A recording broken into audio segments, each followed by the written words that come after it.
Bueno, buen día. Entonces empezamos el teórico sobre la agrobiodiversidad, su importancia para un manejo sustentable de los agroecosistemas. Como les decía, me parece que este es uno de los temas más interesantes y más novedosos en las ciencias agropecuarias, ¿no? Es un poco lo que vamos a ver, qué es la biodiversidad, cuál es la importancia, qué tiene que ver con la agricultura, cuáles son los componentes y las funciones, cómo podemos evaluar la biodiversidad y promoverla en nuestros agroecosistemas, y cómo es este tema del valor de la biodiversidad. ¿Tiene valor, precio? ¿Qué es lo que pasa ahí? Bueno, las primeras preguntas, ¿qué entendemos por biodiversidad? ¿Por qué es importante? ¿Qué tiene que ver con la agricultura y fundamentalmente con esta que buscamos, que es un modelo de agricultura sustentable? ¿Y por qué razón, si es un tema tan importante, ha estado ausente en general en las ciencias agropecuarias, ¿no? Cuando yo estudié en la facultad, hace muchos años, nunca vi el tema biodiversidad. Creo que es una palabra que no escuché, o si la escuché fue para referirse a sistemas naturales. Bueno, de alguna manera, si uno quiere entender por qué no está en las ciencias agropecuarias todavía, y lo único que tiene que hacer es colocar en el Google la palabra biodiversidad y poner imágenes. Y las imágenes que aparecen son de este tipo. Esto es lo que nosotros también, en alguna manera, en nuestra mente tenemos, ¿no? La biodiversidad pertenece a otro mundo, al mundo de lo salvaje, de lo silvestre, de lo no explorado, de los ecosistemas, al mundo de los naturalistas, de los biólogos, de las biólogas. Y fíjense, son estas imágenes, todo el mundo silvestre, ¿no? Entonces uno dice, yo que estudio agronomía, ¿qué tiene que ver conmigo esto? Y uno dice, ¿los sistemas agrícolas cómo son? Ah, ahora sí estoy en lo mío. Y fíjense, dentro de este concepto de biodiversidad, ya empezamos a ver unas particularidades. Parece ser que algo que caracteriza a los agroecosistemas es su baja diversidad, o casi su nula biodiversidad. No es raro encontrar grandes extensiones con una sola especie. Más aún, no solo una especie, una variedad. Ahora, sin embargo, ¿qué es la biodiversidad? Bueno, vamos al convenio. Ustedes saben que se firmó un convenio que entró en vigencia en el año 93, como estos convenios del cambio climático global, del agujero de ozono. Bueno, hay un convenio sobre biodiversidad. Y ahí se define que la biodiversidad es la variabilidad de organismos vivientes de todo tipo de origen, incluyendo ecosistemas terrestres, acuáticos, marinos, etc. De alguna manera, la biodiversidad, ustedes leen el convenio, lo pueden bajar, es un convenio, es muy largo, muy interesante. Incluso si no, yo escribí un artículo donde analizo el convenio y todas las conferencias posteriores, y después si quieren lo podemos subir a la página. ¿Y qué significa la biodiversidad? Tiene tres grandes niveles. Uno es el que reconocemos fácilmente, las especies, a nivel de especies. La diversidad es diversidad de especies.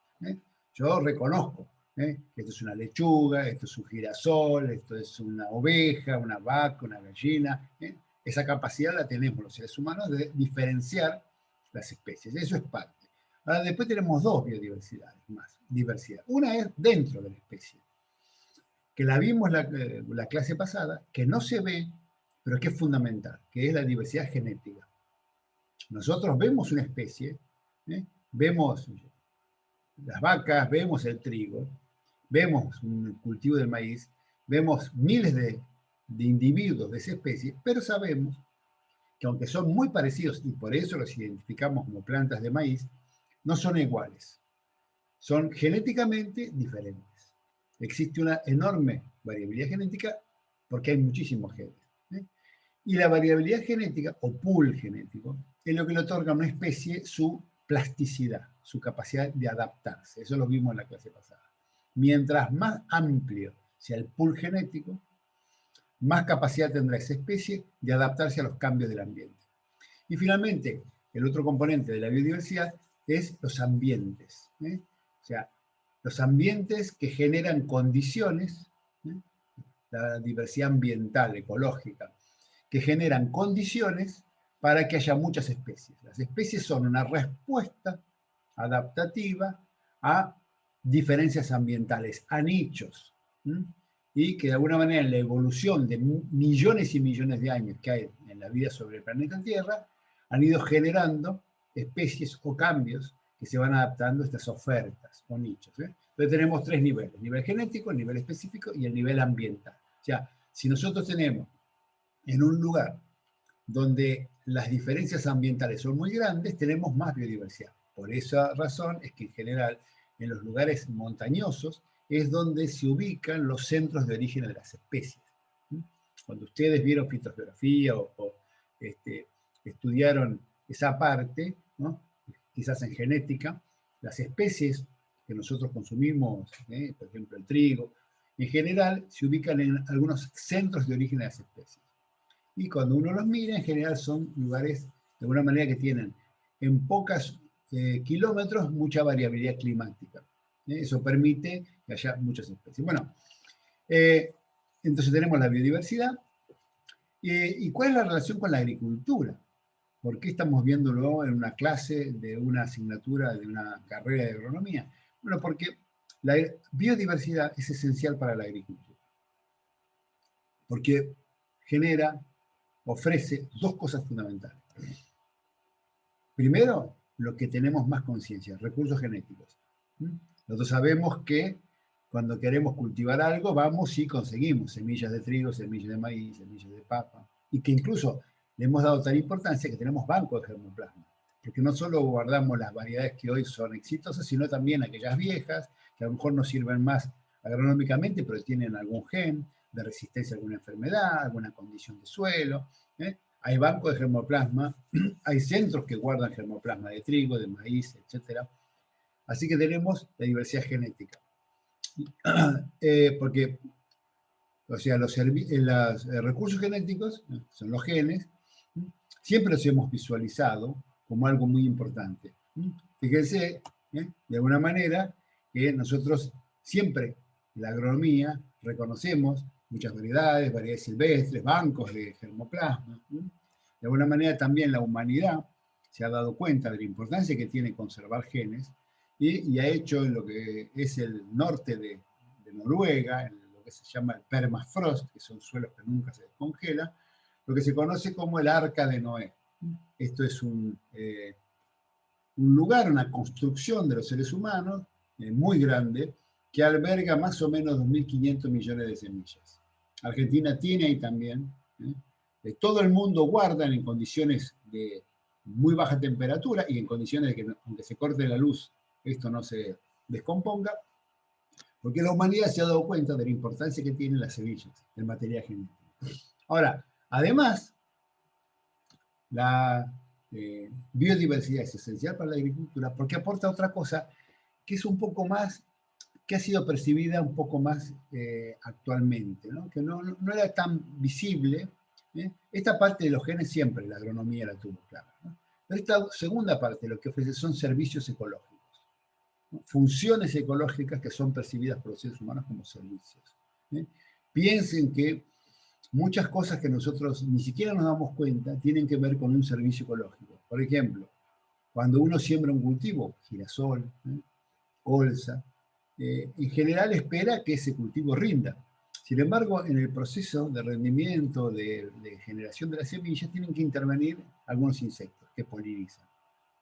Nosotros no ponemos la semilla y los insectos. ¿Por qué? Porque asumimos que esos están ahí, que eso va a ocurrir, que siempre ocurrió, que siempre vinieron de algún lado, unos bichitos que a lo mejor ni siquiera sabemos qué son, y fecundaron. Bueno, ese es un componente de la biodiversidad. La polinización es uno de los servicios más importantes de la biodiversidad. Y tiene que ver con la existencia de biodiversidad. La regulación biótica, el control biológico, tiene que ver con la biodiversidad. La fijación de carbono. Dijimos, si tenemos mucha biomasa vegetal, muchas especies vegetales, verdes que fotosintetizan, pueden fijar carbono. La descomposición de la materia orgánica. Cuando aramos un cultivo o cuando enterramos un maíz, o lo picamos y lo dejamos sobre el suelo. Volvemos 3, 4 meses después y todos esperamos que no esté exactamente igual, que se haya descompuesto. Y eso es lo que queremos. ¿Y quién descompone ese maíz? Los componentes de la biodiversidad que están presentes en el suelo, desde la macrofauna, mesofauna, microfauna, flora, etc. Nosotros no somos conscientes, pero dependemos de los servicios ecológicos que nos presta, entre comillas, la biodiversidad. Ahora, a pesar de la importancia que reconocemos tiene la biodiversidad para la agricultura, paradójicamente la agricultura es la actividad humana que más impacto negativo tiene sobre la biodiversidad. Parece un contrasentido, pero es así. Ya vimos la importancia de la agricultura por su expansión. Fíjense que más del 50% de los ecosistemas terrestres son agroecosistemas. En cualquier país del mundo, la mitad del suelo muchas veces está transformado en agroecosistema. La mitad o más. Y en general, nosotros usamos la biodiversidad para hacer sistemas como este, de bajísima biodiversidad.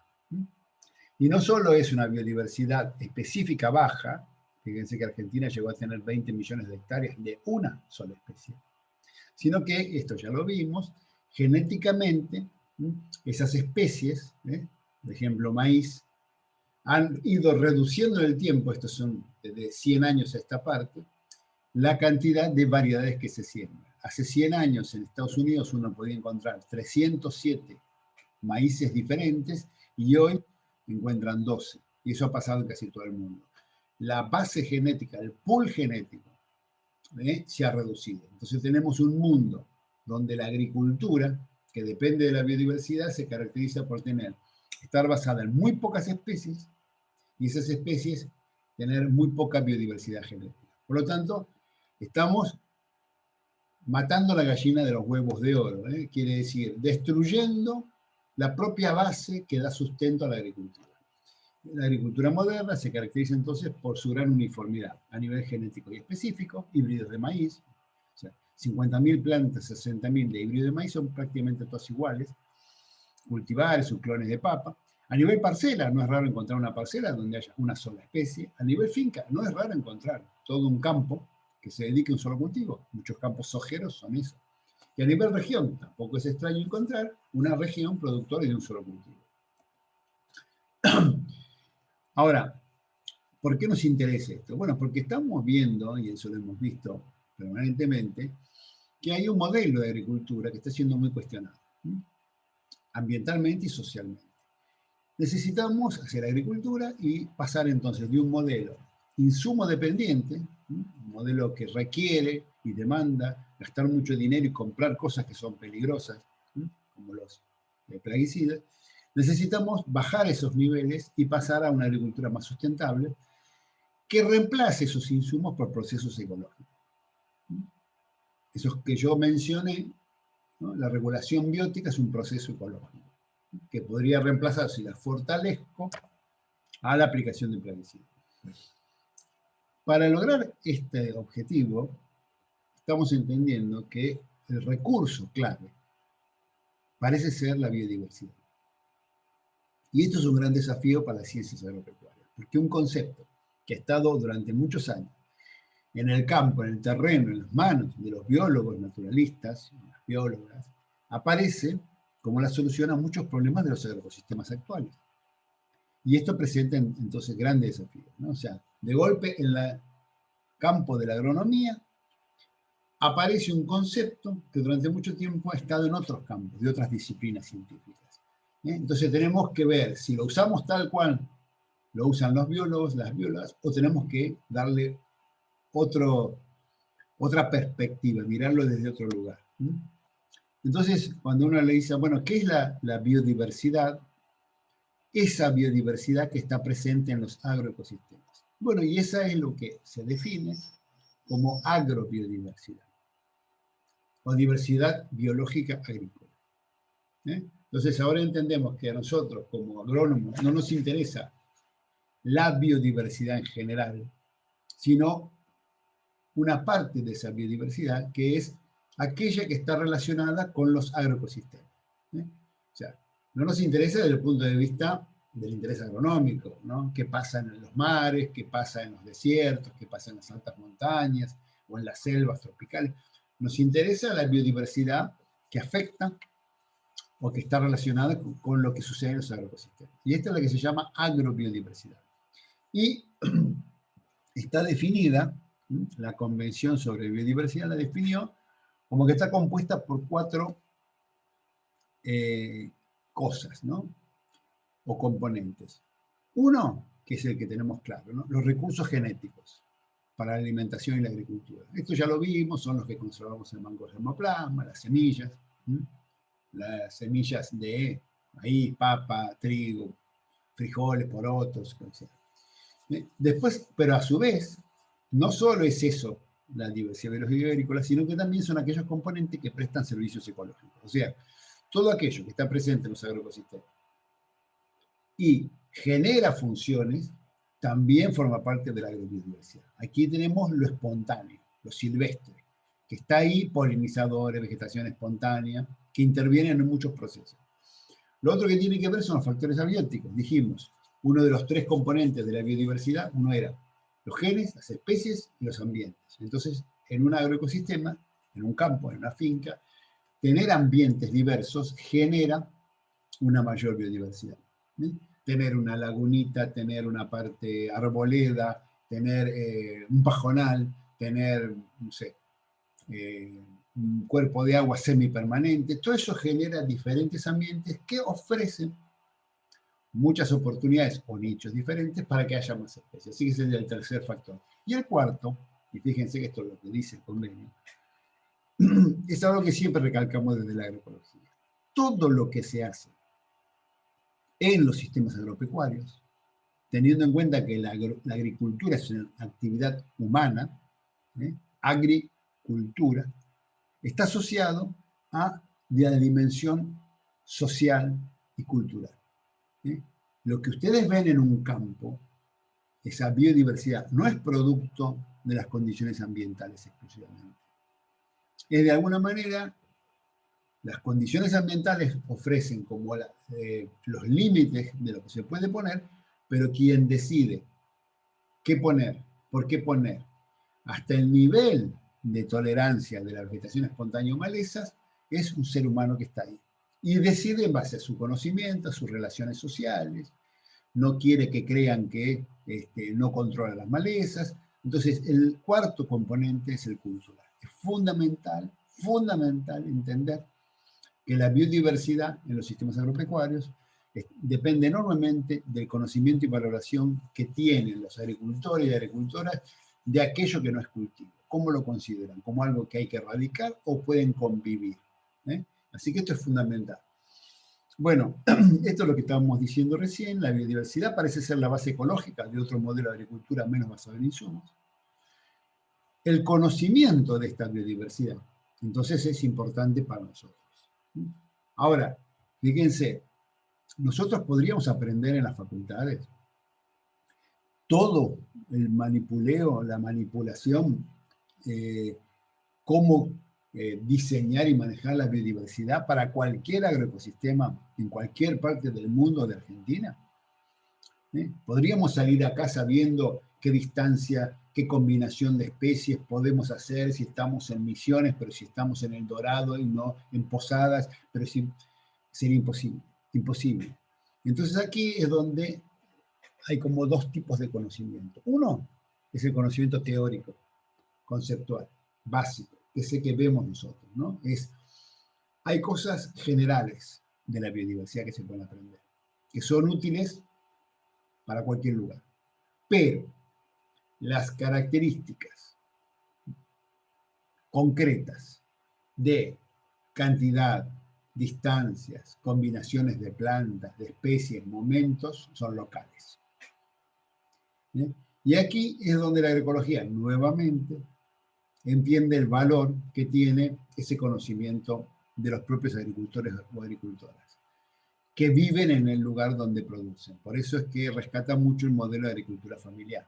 Es un modelo donde los productores viven en el lugar donde producen. Y eso genera que con el tiempo aparezca un conocimiento local o situado que permite reconocer muy bien toda esa biodiversidad local. En qué época florecen tales especies, qué parte del suelo es más salina y aparecen tales otras especies, qué había hace 20 años, bueno, antes había más, esto está disminuyendo. Hay un conocimiento muy valioso local que debemos combinar con un conocimiento teórico universal nuestro para poder manejar la biodiversidad en algún lugar concreto.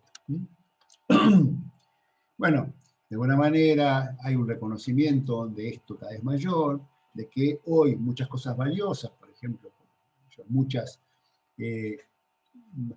variedades de papas, subespecies, incluso especies, que se llaman papas, pero no son todas solanas, que existen en muchos lugares andinos, incluso, por ejemplo, en Tilcara, que es un lugar muy turístico de Jujuy, donde entre las comidas gourmet están las papas andinas, que ya han llegado acá. Esas papas andinas se salvaron y existen en esa variabilidad de distintos colores, hay amarillos, hay azules, porque los agricultores y agricultoras sabían que eran valiosas y las siguieron cultivando, a pesar de las insistencias de la agricultura moderna que decía siempre la papa más comercial que la más rendidora. O sea, este conocimiento es el que preservó la biodiversidad. ¿Cuáles son entonces esas funciones que tiene la biodiversidad? ¿Por qué decimos que es importante? Y bueno, aquí es importante entender que esa biodiversidad presente en los agroecosistemas o agrobiodiversidad, fíjense, presta servicios ecológicos. Es decir, genera procesos ecológicos, funciones ecológicas, que son percibidas por los seres humanos como servicios. Entre ellos tiene que ver la biodiversidad con el ciclo de nutrientes, la descomposición de la materia orgánica y el mantenimiento de la fertilidad del suelo. Esto es el que dice el convenio sobre biodiversidad. Y uno se imagina, si yo tengo más biodiversidad, cuando se liberen los nutrientes de mi suelo, porque el cultivo ya no los utiliza o muere y están los restos del cultivo en el proceso de mineralización, si no hubiera ningún componente vegetal, solo el próximo cultivo, todos los nutrientes que quedan disponibles por ahí se perderían. Lo habíamos visto en el teórico de nutrientes, que hay sistemas que son muy ineficientes. Bueno, si existieran una mayor biodiversidad, capturaría estos nutrientes. Así que interviene a través de las malezas, su muerte, los fitófagos que consumen esta vegetación espontánea y mueren, o sus heces, orina, todo eso contribuye al ciclo de nutrientes, la descomposición de la materia orgánica, toda la vida del suelo, macro, microfauna, eso es fundamental, y mantiene la fertilidad. ¿Por qué? Porque incorpora y procesa la materia orgánica, los minerales, la mineralización de la materia orgánica, pero a su vez tiene que ver con la generación de poros, la remoción del suelo. Si no, se compactaría en muchísima vida del suelo, que el rol, que son los llamados ingenieros del suelo. Porque por el tamaño que tienen y por su hábito, generan galerías, quizás lo más conocido son las lombrices, pero hay muchísimos más, y su ausencia generaría una compactación del suelo. Entonces, todo lo que tiene que ver con la fertilidad del suelo está asociado a la biodiversidad, a la vida del suelo. Regulación de plagas y enfermedades, esto lo vimos. La biodiversidad genera esa oportunidad de que haya muchos enemigos naturales que puedan controlar las plagas. La polinización, fundamental. 1/3 de las cosechas del mundo, un 30% de las cosechas del mundo dependen de polinizadores. Si desaparecieran los polinizadores, se perdería un 30% de las personas. Habría miles de millones de personas que morirían de hambre. Y sin embargo, no, a veces generamos cambios en los agroecosistemas que disminuyen los polinizadores, porque no somos conscientes de la relación que tienen. Tiene que ver con el mantenimiento de la flora y la fauna, mantenimiento del ciclo hidrológico, esto, ¿no? Se pierde biodiversidad y por ahí hay inundaciones, escorrentías, control de la erosión y regulación del clima y absorción de carbono. Bueno, todo esto son servicios ecológicos que presta la biodiversidad. Entonces, agronómicamente, para nosotros, muchos de estos son importantes. Y si no los tenemos, porque disminuimos la biodiversidad, deberemos reemplazarlos por insumos. Y eso es un poco lo que hoy la sociedad y muchos productores están viendo como que ya llegamos a un nivel intolerable, tanto por el dinero que se gasta, por la presión de la sociedad. Cada vez se está discutiendo permanentemente en todos los pueblos del interior de la provincia de Buenos Aires, Córdoba, Santa Fe, los límites en la aplicación de plaguicidas. Es toda una discusión permanente, bueno, que son 1000 metros, que son 1500, que son... Entonces, ya no es fácil aplicar plaguicidas, aparte que de los costos que tiene y todo eso. Entonces, una oportunidad puede ser aumentar o mantener o conservar niveles de biodiversidad que hagan innecesario aplicar productos químicos. Y esto es lo que nos están mostrando que es posible. De alguna manera, nosotros tenemos que recrear, conservar lo que le llamamos la biodiversidad funcional. La biodiversidad funcional, ¿por qué? Porque nosotros acabamos de ver que queremos esas funciones ecológicas. Entonces, esa biodiversidad tiene que ver con los componentes de la biodiversidad. Vimos, son los polinizadores, los predadores, los herbívoros, la vegetación. Cada uno puede generar diferentes funciones que a nosotros nos pueden interesar. Y luego yo puedo tener una estrategia para poder utilizar esa biodiversidad o colocarla en mi campo, que puede ser uso de policultivo, rotación, etc. Estas son las maneras de promover esa biodiversidad. Y bueno, aquí de alguna manera vemos que parte de esa biodiversidad tiene que ver con la regulación biótica. Acá, por ejemplo, estamos viendo que los sírfidos son una familia que son reguladores bióticos, controladores, son depredadores. Y cuando uno dice, bueno, ¿y dónde puedo encontrar yo estos sírfidos? Estamos diciendo, yo quisiera tener en mi campo una mayor cantidad de enemigos naturales. Los sírfidos es un grupo de enemigos naturales muy conocido. Digo, bueno, yo quiero tener los sírfidos, que consuman mis presas. Y cuando dice, bueno, ¿y dónde viven esos sírfidos? Entonces uno ya mira estas fotos, por ejemplo, que se obtienen de Google, de Internet, y yo ahí ya veo que hay, si yo tuviera que reconocer, imagínense que ustedes tienen en su campo, o van a un campo y les preguntan, a ver, dígame, acá hay 10 ambientes seminaturales, o 5 ambientes seminaturales. Decimos ambientes seminaturales a ellos que no están cultivados, que son vegetación que nace espontáneamente. No les llamamos naturales porque están muy influidos por lo que hacemos, pero están ahí, abandonados. Entonces le dicen, bueno, elimínenme, usted tiene 5, 4 eliminen, pero deje el mejor. Entonces, bueno, ¿qué miramos para dejar el mejor? Bueno, uno es la composición, las especies. Y acá, fíjense que hay una familia. Fíjense si ven algún patrón. Estos sírfidos son fotos que se han juntado de flores que son las que de alguna manera han sido fotografiadas, que son visitadas por los sírfidos, que consumen ahí néctar y polen muchas veces. Y cuando uno dice, bueno, acá, ¿qué ven? ¿Ven algún patrón, algo que se repite?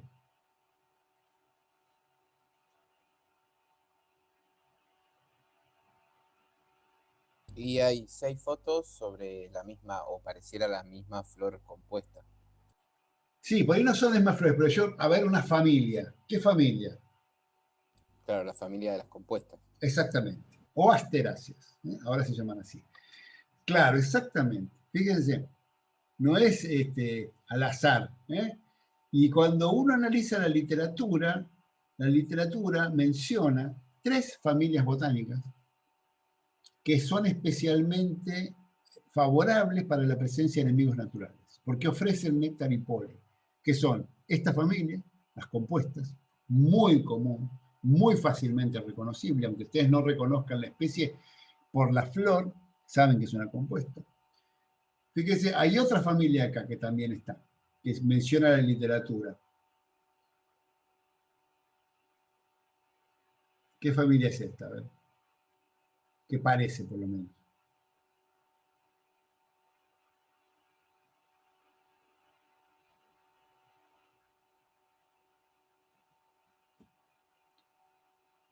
Parece leguminosa, ¿no? Bueno, esa es otra de las familias que son mencionadas. Una enorme familia, o fabáceas.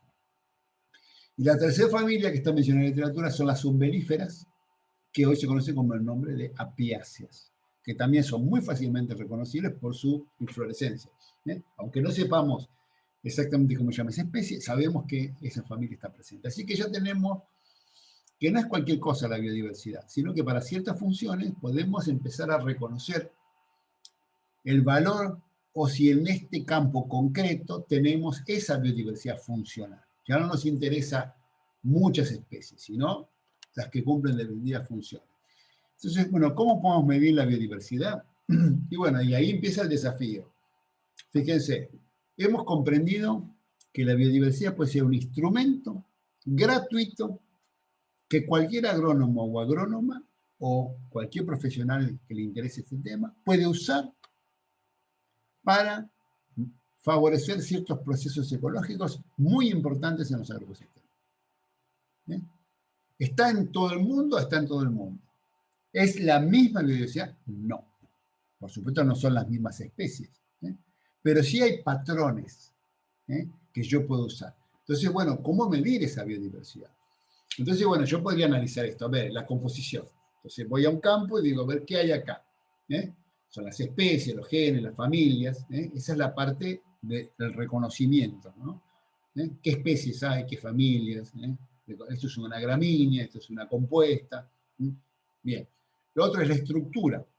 Acá no solo nos interesa la taxonomía, es qué especies hay, sino nos interesa lo que ofrece esa biodiversidad. Y en la oferta está la estructura. La estructura es arbórea, son árboles de primera magnitud, 30, 40 metros, de 10, de 20, arbustos. Son semipermanentes. Es algo que va a estar 2 meses y desaparece, va a estar 1 año, eso me genera un ambiente más, menos constante. Bueno, todo eso ya es la estructura. ¿Por qué? Porque la estructura y la composición ofrecen nichos, oportunidades. Para ciertos animales, para cierta fauna, el hecho de que haya una permanente hojarasca en algún lugar genera un ambiente propicio. Desaparece esa hojarasca porque esas especies generaban eso y ese ambiente desaparece y los que vivían ahí también. Y en definitiva, lo que nos interesa son esos procesos ecológicos. También otro autor, Gliessman, muy conocido, también intenta caracterizar la agrobiodiversidad. Dice, bueno, yo puedo ir a un campo y podría medir la diversidad genética. Sí, tiene maíz, bueno, pero tienen 10 variedades de maíz, no una. No es lo mismo. Especies, bueno, ¿cuántas especies cultivan? Una, 10, 20, 30. La vertical es un solo estrato, son muchas especies, pero todas herbáceas, o tienen especies herbáceas de 1 o 2 metros de altura, de 3 metros, porque eso genera muchos ambientes diferentes.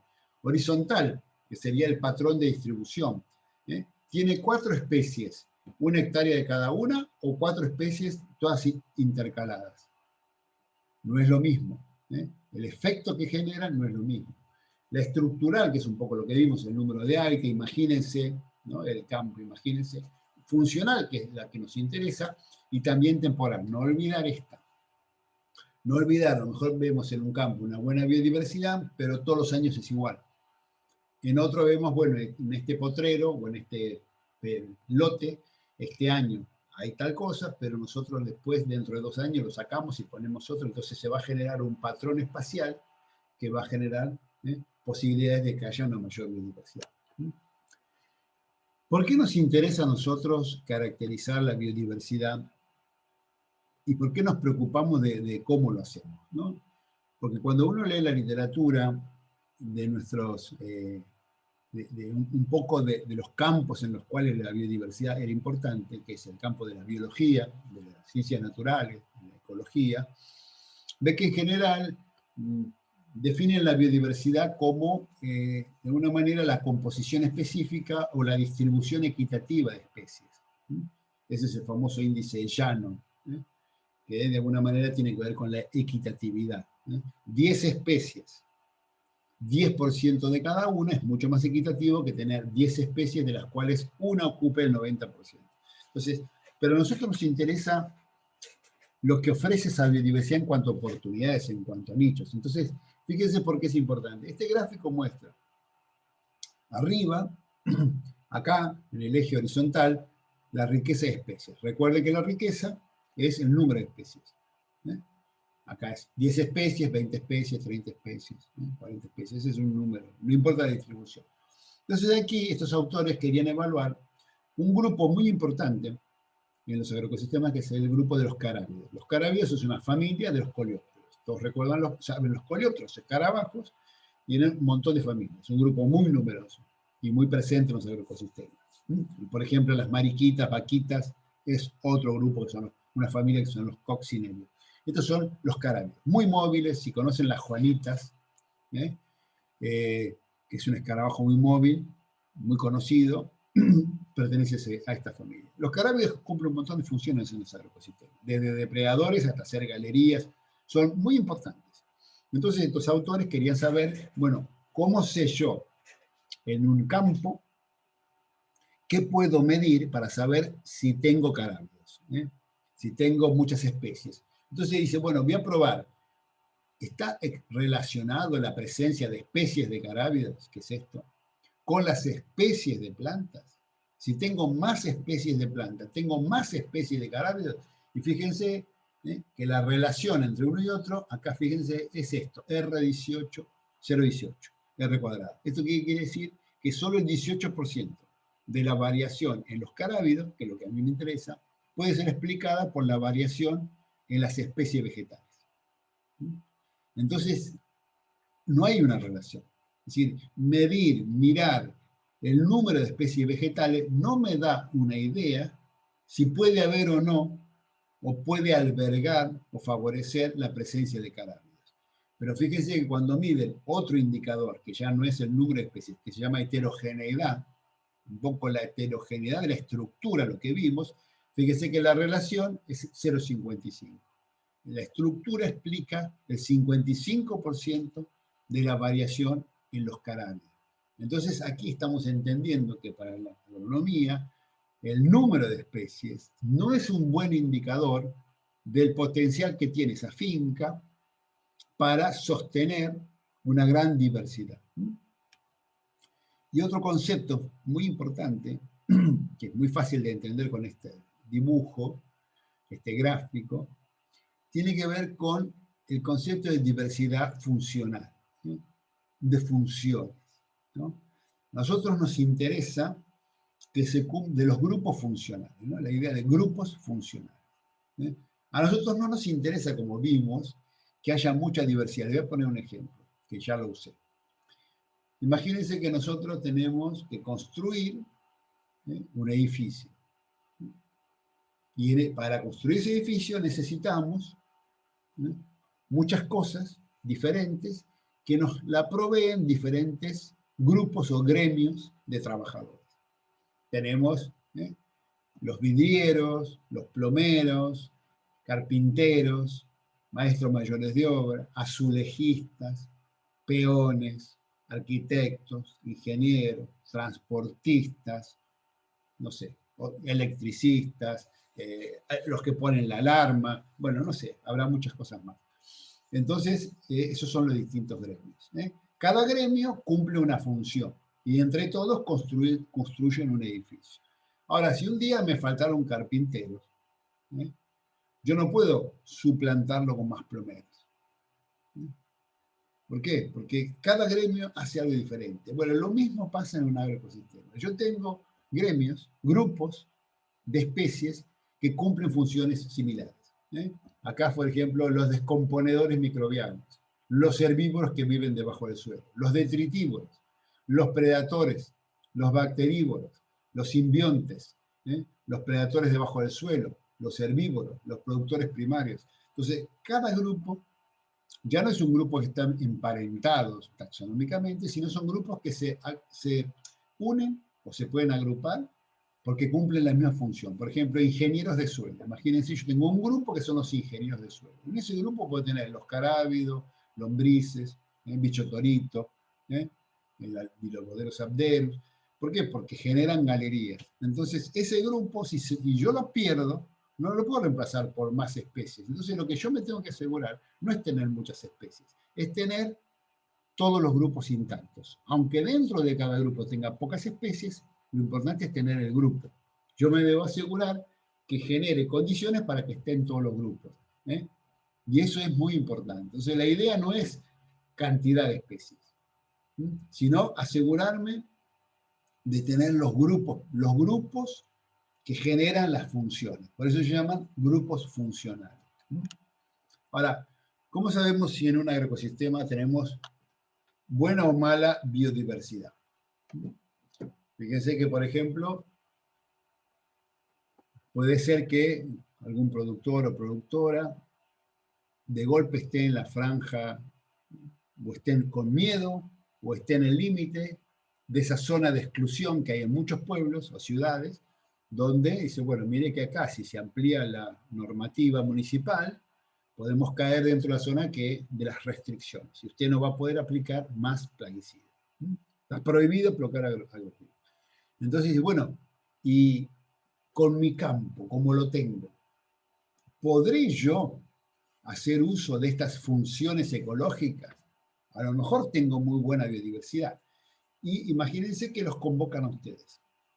Y ustedes tienen que ir mañana a un campo concreto y le tienen que responder a ese productor o productora si tiene suficiente biodiversidad o qué tal está la biodiversidad. Entonces, dice, bueno, voy a ir mañana, ¿qué puedo hacer hoy? Entonces, una de las cosas que uno puede hacer hoy es buscar en el Google las coordenadas y ver si localizo el campo. Entonces, vamos a imaginar que el campo es este que está acá.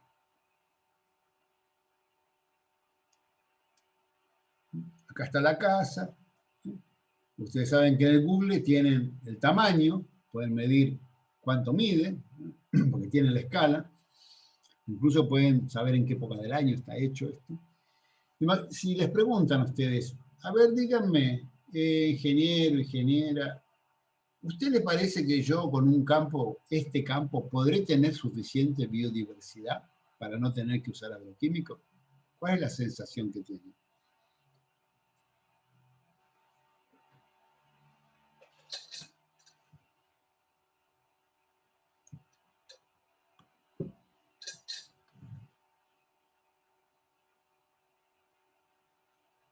Y yo le diría que ¿Ah? no, que independientemente del manejo que haga, como que el contexto que lo rodea está también tiene un manejo de monocultivo, parece.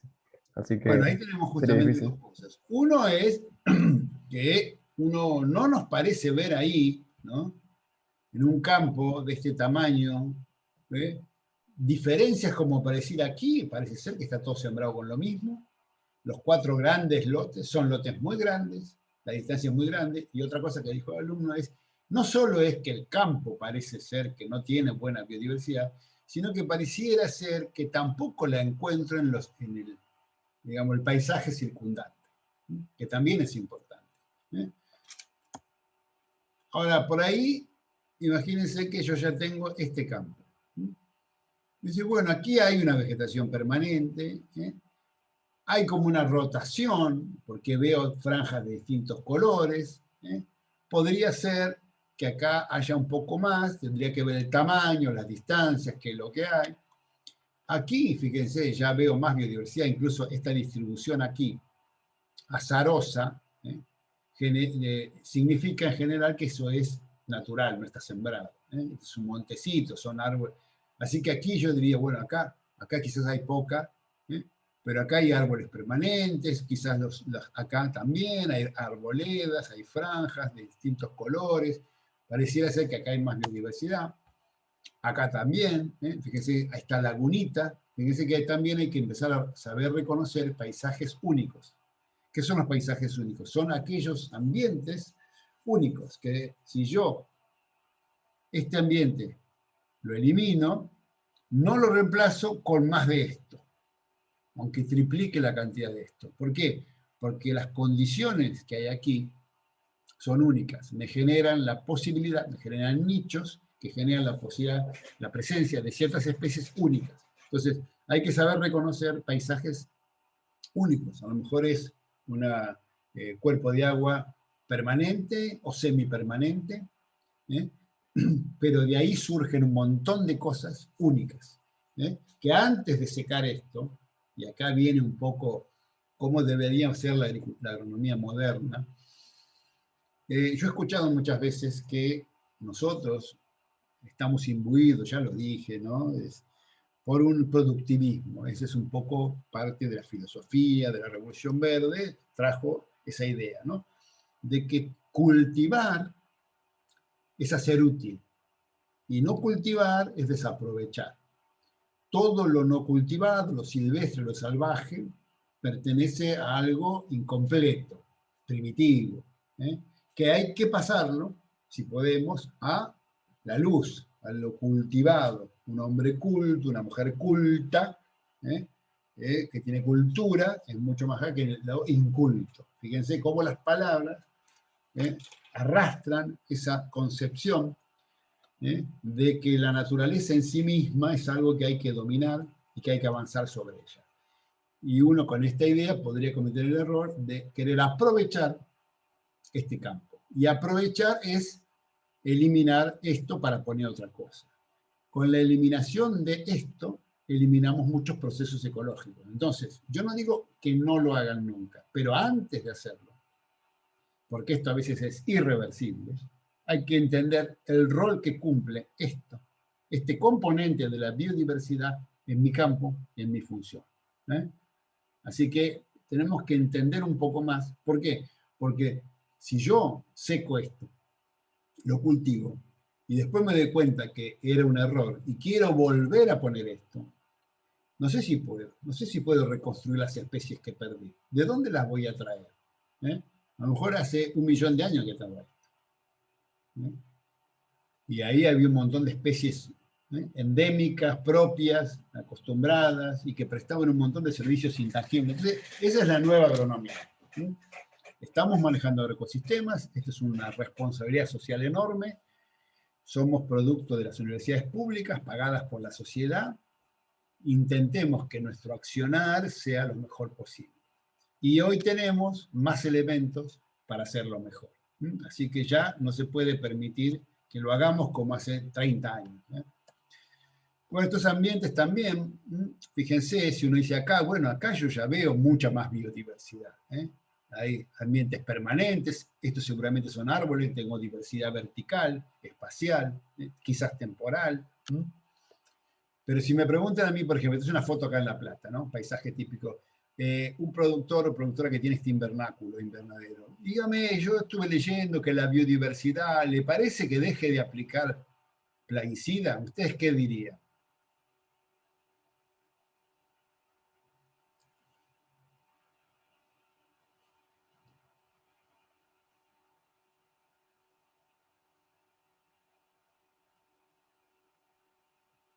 ¿Les parece que están dadas las condiciones para que haya ahí, para que los servicios ecológicos que nos presta la biodiversidad estén presentes en nuestro invernáculo? Y difícilmente, ¿no? Pues dice, bueno, no veo dónde. Y encima el invernáculo es una estructura que artificializa aún más los ambientes, inhibiendo, cerrando, dificultando el flujo de esas biodiversidades, si fueran enemigos naturales, etc. O sea que, en general, es un modelo que, si nosotros elegimos esto, de alguna manera estamos aumentando la dependencia de agroquímicos. Es un modelo muy insumo dependiente. ¿Por qué? Porque rompe o dificulta el beneficio de esos servicios ecológicos que nos presta la biodiversidad. Ahora, ¿cómo puedo promover una mayor biodiversidad? Bueno, acá lo que hay que entender es, en cualquier agroecosistema, yo tengo el manejo que yo decido hacer y la biodiversidad, dijimos, cuando vimos ecología de poblaciones, que un agroecosistema es el intento, y la agronomía es el intento, de manipular un agroecosistema, de diseñarlo y manejarlo de manera tal de favorecer las interacciones positivas de los componentes de la agrobiodiversidad. Y estos componentes tienen que ver con lo cultivado y lo silvestre. Es así, son poblaciones cultivadas, eso sería la agronomía, ¿no? Es el intento del ser humano por hacer crecer poblaciones cultivadas, pueden ser de animales, de plantas, que interactúan permanentemente con poblaciones silvestres. Y esto genera flujos y procesos ecológicos que determinan cosas. Entonces, nosotros lo que tenemos que hacer es, hacemos un manejo agrícola, pero tenemos un ambiente circundante, bosques, montes, ya nuestro agroecosistema tiene límites, pero esos límites no son límites al flujo de semillas, de insectos, de aves. Entonces tenemos que entender ese paisaje circundante. El manejo agrícola, hacemos una biodiversidad planificada, decidimos los lotes, qué poner, pero esto interactúa con la biodiversidad asociada, que son los silvestres, es lo que vimos ahí. Y esto genera lo que nosotros ponemos, lo que hay fuera y dentro, una función. Si controlamos las plagas, si fijamos nitrógeno, si se descompone la materia orgánica. Entonces, bueno, ¿cómo la podemos manejar? Bueno, dentro del lote podemos aumentar la biodiversidad con, por ejemplo, policultivos. Esto lo vamos a ver más adelante. Yo podría sembrar, en vez de un solo cultivo, un cultivo consociado con otra cosa. Hoy se habla de cultivos de servicios, que es un concepto que no existía hace 6, 7 años, y de alguna manera nosotros siempre lo venimos diciendo, ¿no? Que hay que ver que a veces hay que sembrar cosas para lograr optimizar funciones ecológicas, que no todo es cosecha de grano. Hoy se le llama eso cultivo de servicio, ¿no? Es sembrar algo para obtener un proceso ecológico. Bueno, yo podría interactuar aquí, es una leguminosa con una gramínea, aquí podría haber un fenómeno que tiene que ver con cubrir el suelo, la fijación biológica de nitrógeno, y además, acá fíjense que este tipo de poroto se usa o utiliza el tallo del maíz para enredarse y crecer, así que hay otros tipos de interacción.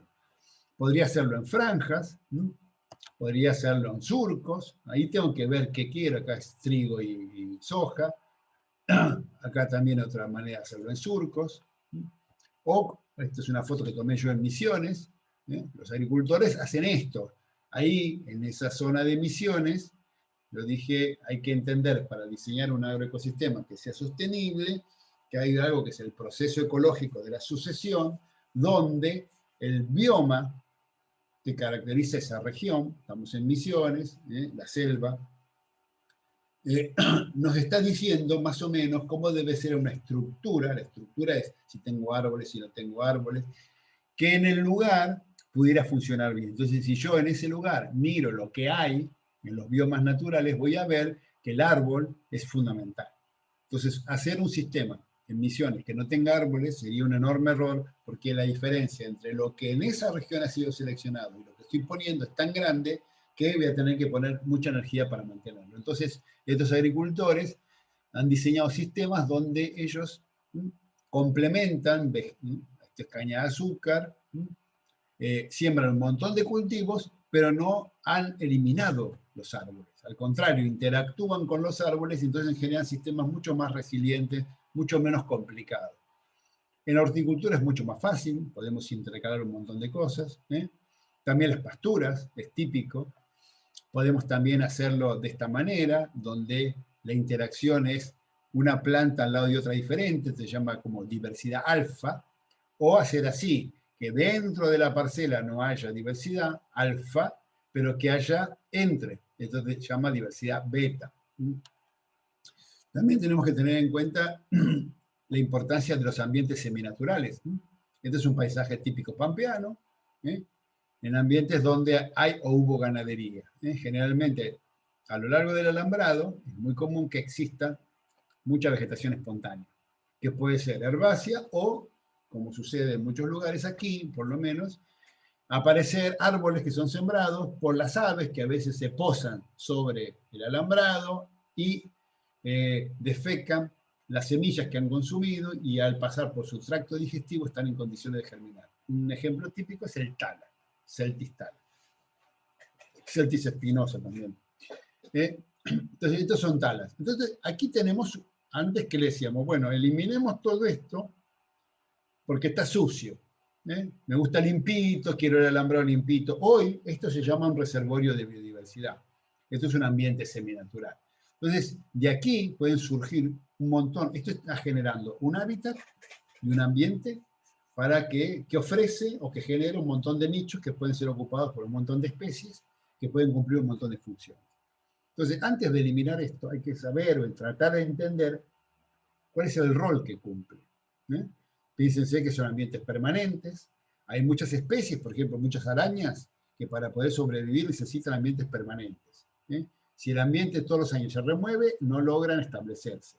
Entonces, esto permite eso, ¿no? La temporalidad, si pierde o no pierde las hojas, si tiene frutos comestibles o no. Bueno, hay muchísimas cosas que esto genera. No solo si se lo come a alguien, sino el ambiente, la hojarasca, las raíces, los exudados, los huecos que tienen los troncos. Bueno, hay que empezar a leer esta biodiversidad. Lo otro también que hay que entender es, bueno, qué distancia.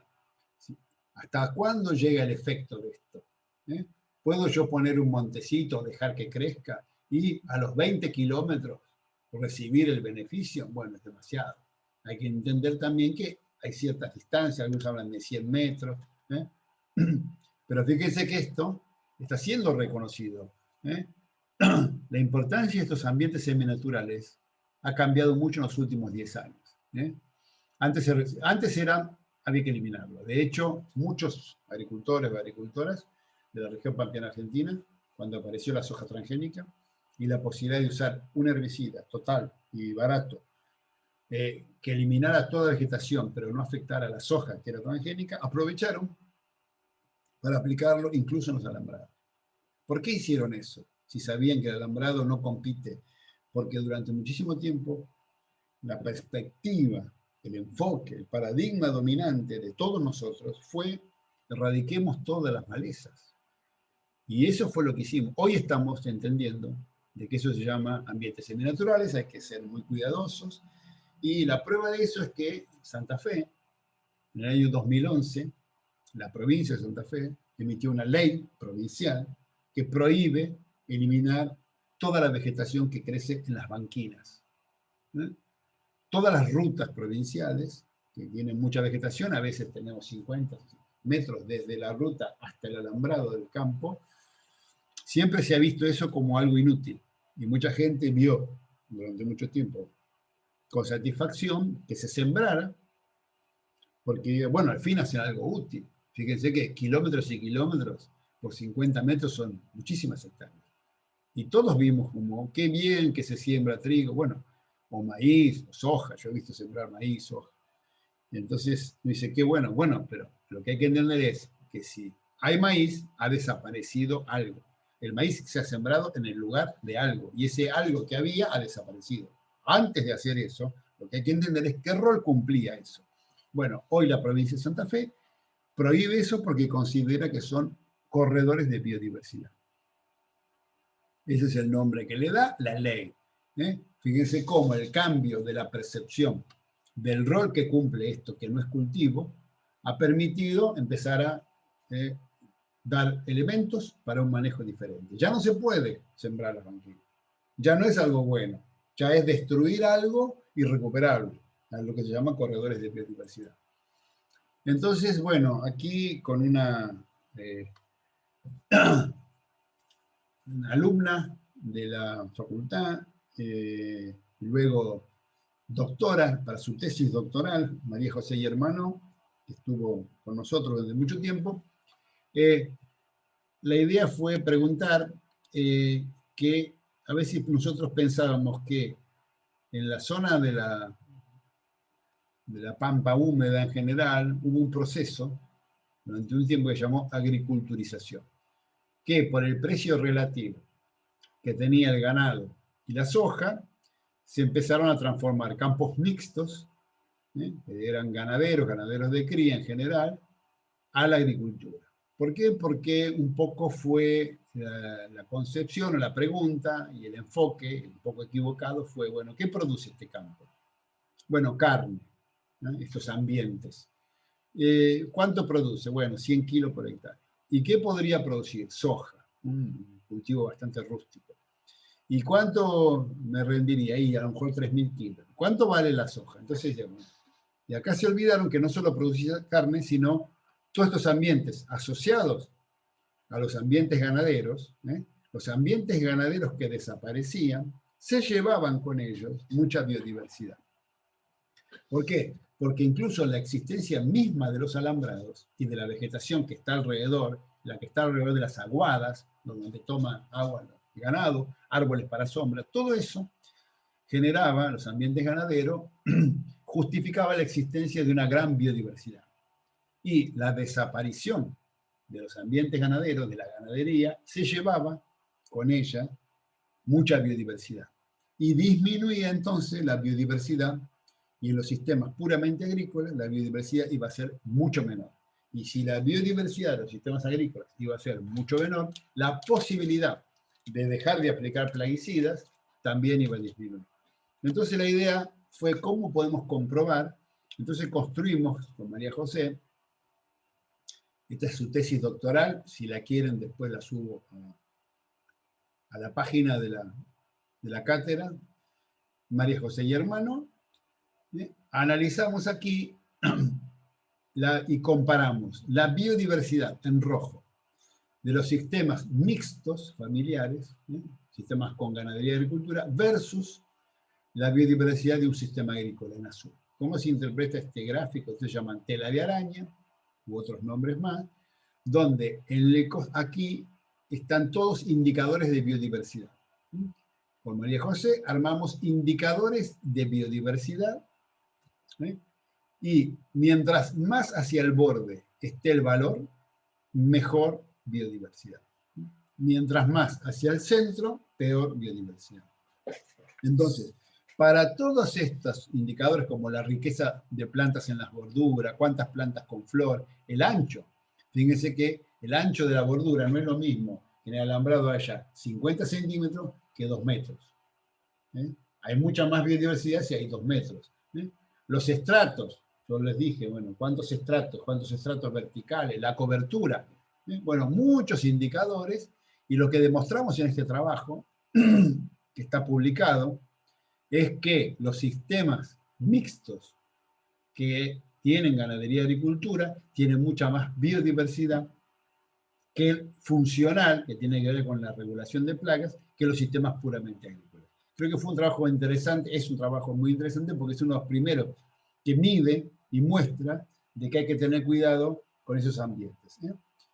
Finalmente, bueno, con esta idea de empezar a conservar esa biodiversidad y no destruirla para armar agroecosistemas, tenemos este ejemplo en Laguna La Blanca, en Entre Ríos, donde este productor diseña su sistema, fíjense, con ambientes seminaturales. Aquí esto es digamos, la circulación del agua, esto copia, fíjense, cómo el diseño que elige es mantener espacios con vegetación natural. Estos serían corredores de biodiversidad.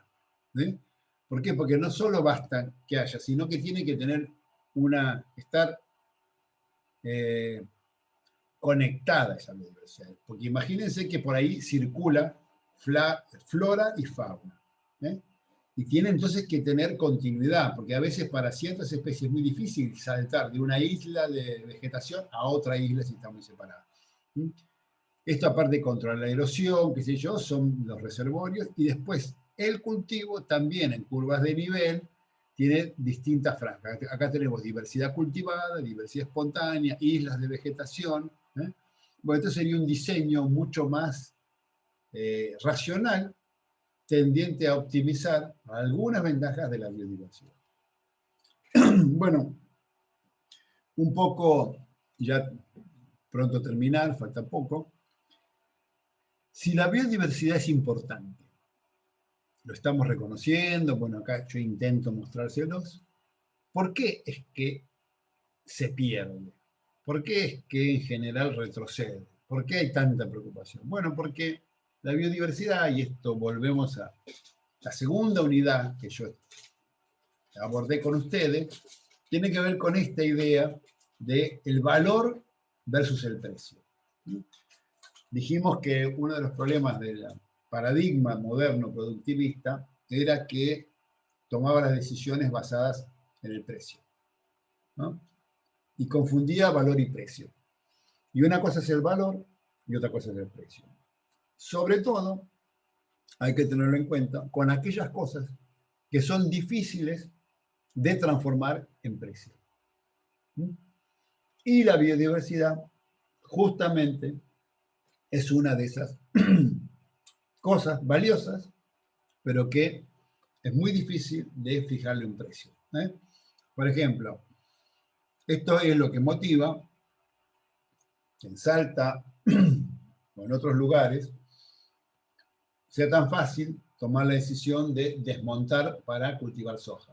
¿Por qué? Porque dicen, bueno, ¿cuánto vale una hectárea de monte? Y ahí le dice, tanto dinero.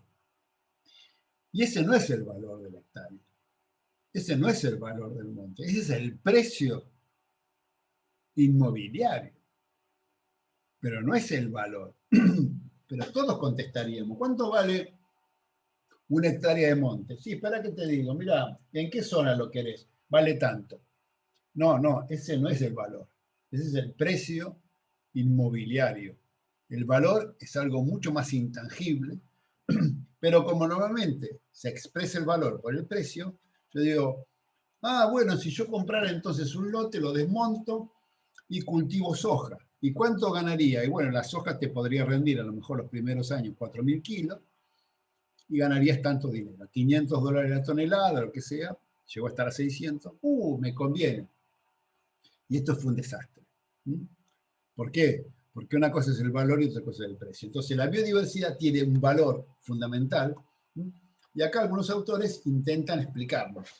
Bueno, ¿por qué es valiosa la biodiversidad? Bueno, tiene un valor intrínseco, que es un valor de no uso, es el valor que tiene que exista para los seres humanos diversidad de especies. Es un valor estético, nosotros no nos gustaría ver un paisaje monocorde, nos gusta ver cosas, nos gusta ver animales, salimos a la ruta, vamos a algún lugar, vemos aves de distintos colores, mariposas, insectos, disfrutamos de eso, nos preocupamos si alguna especie se está por extinguir, si nos dicen que el jaguarete está en peligro, que el oso panda está en peligro, o que los japoneses capturan muchas ballenas y que pueden extinguirla.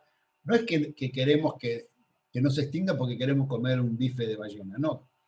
Nos parece que el mundo sería más triste si desaparecieran las especies, aunque no vayamos nunca a verla.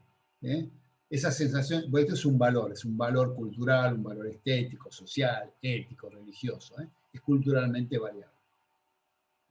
Después tenemos un valor utilitario.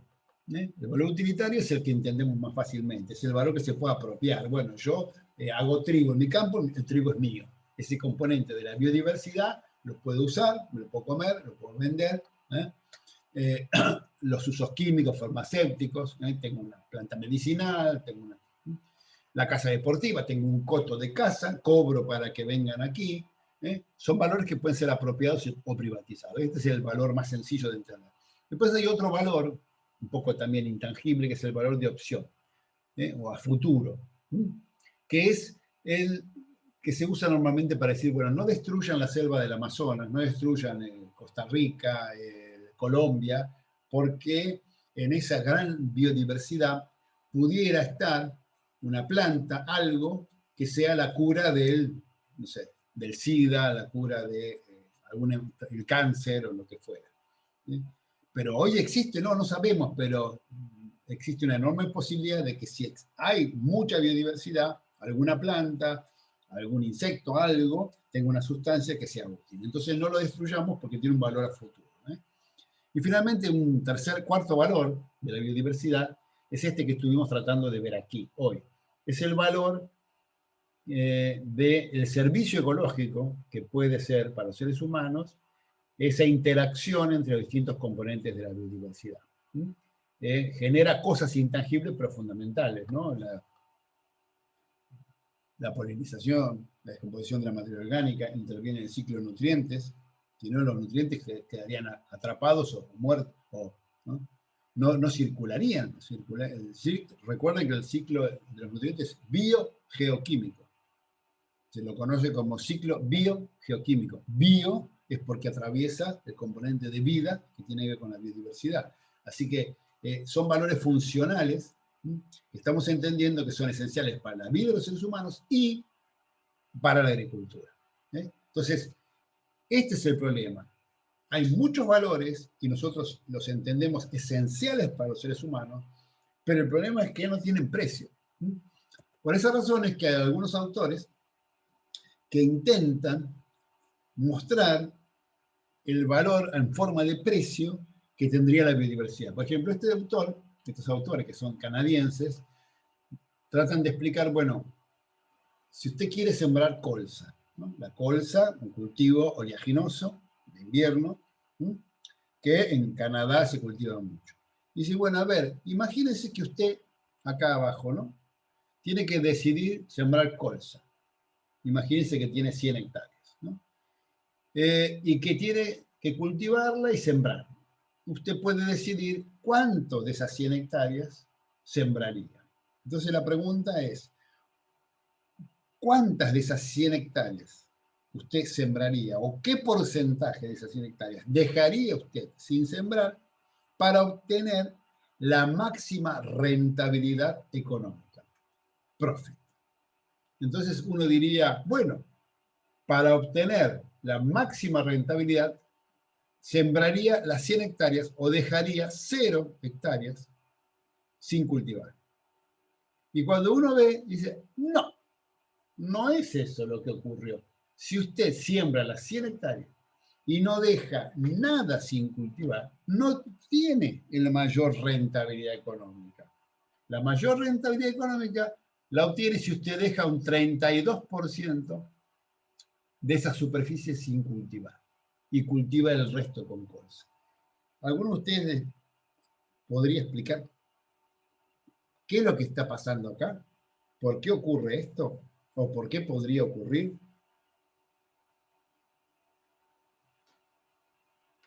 Tiene que entender idea de cómo funciona el cultivo de colza.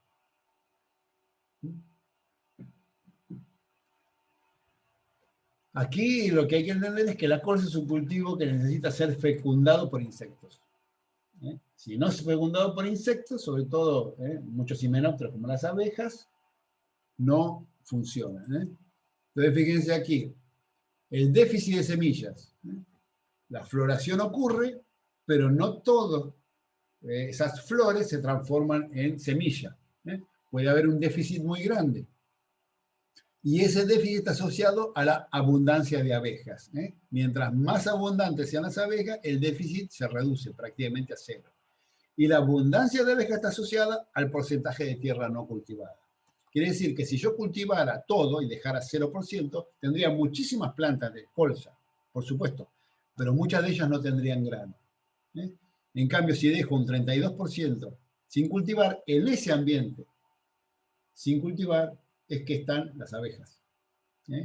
Es el hábitat para las abejas, que luego entonces van a fecundar. Por supuesto que si después dejo más ambiente sin cultivar, todo lo cultivado tendrá todos los granos cuajados, pero tendré menos colza. Entonces aquí estos autores lo que intentan mostrar es que eso que no es cultivo, eso que siempre lo hemos visto como algo a eliminar, cumple una función que puede ser económicamente muy importante. La otra también es esta, otra manera de percibir, ¿no? El valor y el precio. Esta imagen dice, bueno, ¿qué produce este árbol? La idea es sombra. Me gusta esta imagen, este chiste de Galois, porque de alguna manera, cuando muchos dicen, bueno, a ver, ¿qué hago en mi agroecosistema? O ustedes como agrónomos o agrónomas, ¿qué sugerencia le darían a un productor o productora que le dice, ¿qué hago, ingeniero, con ese montecito? Dice, bueno, ¿y qué produce ese montecito? No, no es de buena madera, qué sé yo. Bueno, quizás lo podríamos aprovechar para cultivar algo. Bueno, pero si usted usa la palabra aprovechar, que sí que va a desaparecer el monte. ¿Y qué rol está cumpliendo ese monte? Entonces aquí dice, bueno, ¿qué produce este árbol? Sombra. Sombra justamente es un servicio ecológico. Además de que toda la hojarasca, todo eso, genera un ambiente que favorece la existencia de muchas especies que si no desaparecerían. Acá esto no solo está produciendo madera o frutos que se puedan comer. Entonces, la sombra es importante y sí, fíjense lo que es, ¿no? Para la cría de ganado es fundamental, aunque no fuera cría de ganado, todo lo que genera como ambiente húmedo. Entonces, si uno no entiende el rol que cumple, el valor, y le elimina, después tiene que reemplazarlo por sombras móviles. Fíjense, sombras móviles que se ven. Entonces, si usted quiere saber cuánto vale la sombra, pueden calcular cuánto vale el metro cuadrado de sombra móvil. Y fíjense que la sombra móvil nunca enfría tanto como la sombra vegetal, porque si ustedes tocan la hoja de un árbol, nunca la van a ver caliente. Y aquí, posiblemente lo que sea sombra, media sombra, si uno la toca puede tener temperatura. Es decir, al perder un servicio ecológico, muchas veces los seres humanos los estamos reemplazando por insumos. Y estos insumos son caros, peligrosos y además no cumplen con las otras funciones. Porque no solo esto produce sombra, exudados al suelo, hay toda una microbiota, macrofauna asociada a esto, aves, insectos, etc.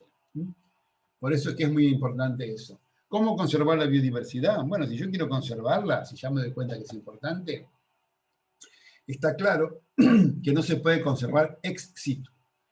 Ex situ es banco de germoplasma. Entonces, todo ese esfuerzo que hasta ahora hubo en banco de germoplasma está bien, pero eso conserva solo una parte de la biodiversidad. Y la biodiversidad debe ser conservada in situ. In situ quiere decir en el mismo lugar que coevoluciona con quienes interaccionan, ¿no?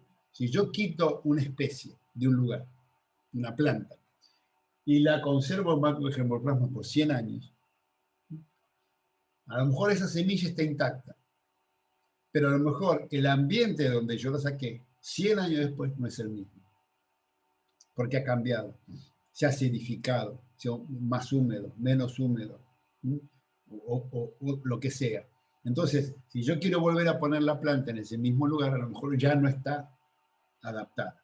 Por eso, la conservación in situ es que siga coevolucionando en el mismo lugar. Es como querer hoy obtener un dinosaurio, como la película Jurassic Park, ¿no? ¿Cómo es que obtienen el dinosaurio? De un pedazo de ámbar que contiene dentro un insecto, que había tomado sangre, un mosquito prehistórico que había tomado sangre de algún animal grande, obtienen los genes. Y los crían y los reproducen. Entonces, crían un dinosaurio, pero el ambiente ya no es el mismo, entonces es muy difícil que pueda sobrevivir. Bueno, lo mismo esto, la conservación in situ es conservar la biodiversidad en el lugar donde esto se produce, es decir, conservar una gran biodiversidad vegetal cultivándola. Y para eso es necesario conservar el conocimiento de los agricultores y agricultoras. Nadie siembra lo que no conoce. Entonces, este es el gran desafío de la agricultura del futuro. También hay que entender que hay toda una gran discusión, que hay gente que dice, entendemos que la biodiversidad es fundamental, entendemos que hay que conservarla, pero la mejor manera de conservar la biodiversidad es con los sistemas modernos de producción de alimentos. ¿Por qué? Porque intensificar los sistemas productivos evita avanzar hacia zonas que tienen biodiversidad, hacia aquellos no cultivados. Evita avanzar la frontera agropecuaria. Pero hay mucha gente que dice, sí, esto es lo que hay que hacer, hay que hacer sistemas agropecuarios donde en esos sistemas ya agrícolas se aplique la tecnología al máximo con el uso de todos los pesticidas que se conocen para generar altísimo rendimiento y evitar perjudicar la biodiversidad. Bueno, el convenio sobre biodiversidad dice que eso es una ilusión. ¿Por qué? Porque el convenio de biodiversidad dice que el uso inapropiado y la excesiva dependencia de agroquímicos en los agroecosistemas ha producido un sustancial efecto negativo sobre ecosistemas terrestres, incluidos organismos del suelo, costas y acuáticos. Quiere decir, todo lo que se aplica a los agroecosistemas termina en los ecosistemas naturales, perjudicando la vida de ellos. Recuerden que yo en la primera clase les mostré cómo en el río Uruguay se obtuvieron en el cuerpo de varias especies de peces que circulan libremente por ahí, que más del 93% creo que era, de los músculos de los peces como el dorado, el sábalo y otros más, estaban contaminados por plaguicidas. Quiere decir que lo que hagamos en el mundo agrícola termina en el mundo natural y perjudica la biodiversidad. Entonces la mejor manera de mantener la biodiversidad es diseñando sistemas agropecuarios que disminuyan el uso de agroquímicos y que le den un rol funcional a la biodiversidad. Finalmente, en este unidad que me parece esencial y que, bueno, yo he tratado de abordar y les aseguro que esto es simplemente un panorama superficial, pero que da una idea de por dónde la agronomía debe transitar. Entendemos que la biodiversidad es esencial para la agricultura, porque aporta genes y servicios esenciales. Que la agricultura moderna, nos estamos dando cuenta, genera un impacto negativo enorme sobre la biodiversidad, es de bajísima biodiversidad y elimina toda otra biodiversidad asociada.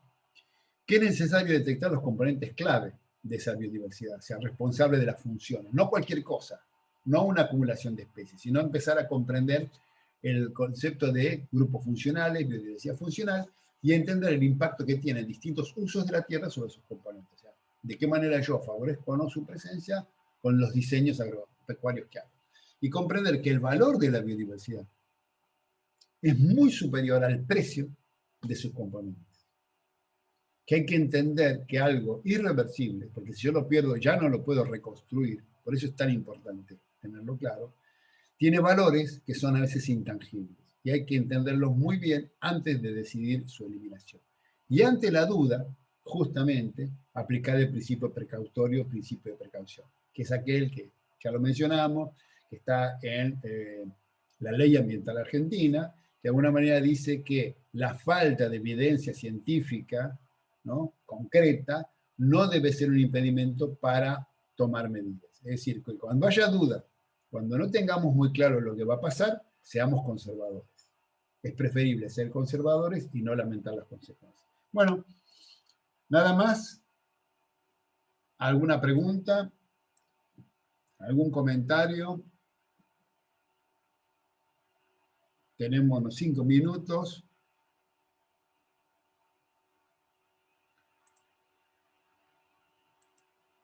Igual ustedes tienen, hay un libro, ustedes vieron que nosotros en la cátedra editamos un libro sobre biodiversidad, agrobiodiversidad y agroecología, un libro gratuito que tiene un montón de capítulos que abordan muchos aspectos de la biodiversidad. Es un libro novedoso e interesante. No es que ustedes tengan que estudiarse todo el libro, lo tienen de consulta, lo tienen como un tema muy interesante. Es un tema que tiene muchas aristas, mucho futuro, y que estamos tratando de entenderlo. Durante mucho tiempo este es un terreno, ha sido el terreno de la biología.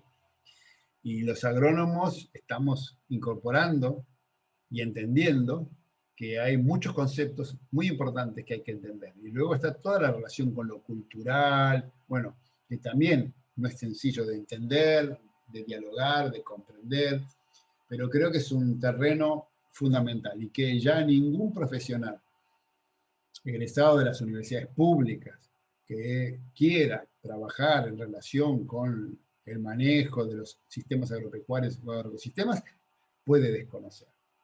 Tanto para decisiones políticas, para asesorar, para tomar decisiones, para asesorar productores, productoras.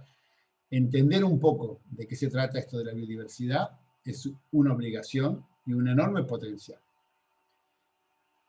Bien, comentarios, preguntas.